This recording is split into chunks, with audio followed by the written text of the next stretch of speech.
안녕하세요. 저번 시간에는 로봇 수술이 어떤 수술인지 알아보는 시간을 가졌다면 이번에는 그 로봇 수술의 안전성에 대해서 알려드리도록 하겠습니다.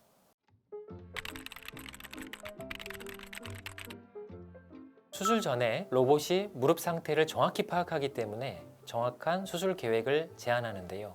오차를 최소화해서 정확하게 수술할 수 있도록 안내를 해주기 때문에 더욱더 안전하다고 볼 수가 있습니다. 가이드라인을 제공한다고 말씀드렸습니다. 어떤 연부 조직의 손상을 최소화하고 중요한 신경, 혈관, 인대 등을 보호하고 필요한 부분에서만 뼈의 절삭이 이루어지므로 더욱더 안전하게 됩니다. 수술 경험이 많은 의사가 있는 병원으로 가시는 것이 좋습니다.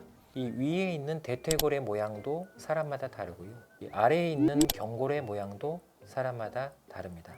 무릎 관절의 주변에 있는 인대의 균형이 인공관절을 할 때 중요한데요. 인대의 위치, 그런 것들이 사람마다 다르기 때문에 그런 것들을 모두 파악해서 무릎 인공관절을 하게 되는 것입니다.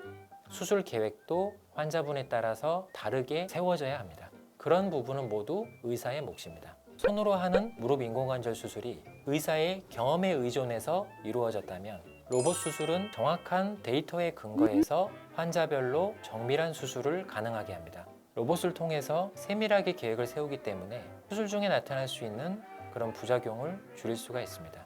저희 SNU 서울병원에서 부분 인공관절 치환술을 받으시고 5일 만에 걷기, 자전거, 계단 운동 등 여러 가지 운동이 모두 수월하게 가능했던 분이 있었는데요. 조기 재활을 거쳐서 좀 더 입원 기간을 단축시킬 수 있는 그런 장점이 있다고 말씀드릴 수 있겠습니다. 수술 후 회복 과정은 압박 스타킹을 신고 에어 펌프를 이용해서 혈전이 생길 수 있는 가능성을 줄이는 노력을 하고요. 물리치료, 재활치료 등을 시행합니다. 로봇 수술을 통해서 빠른 재활, 조기 재활을 할 수 있다는 장점이 있겠습니다. 성공적인 결과를 받을 수 있도록 잘 상의하시고 받으시면 될 것 같고요. 그렇다면 로봇 수술은 과연 어떤 환자한테 좋을까요? 그것에 대해서 다음 시리즈 탄에서 말씀드리도록 하겠습니다. 그때 뵙겠습니다. 안녕히 계십시오. 이렇게 말하면 안 될까요? 너무 원장님이 로봇 같아서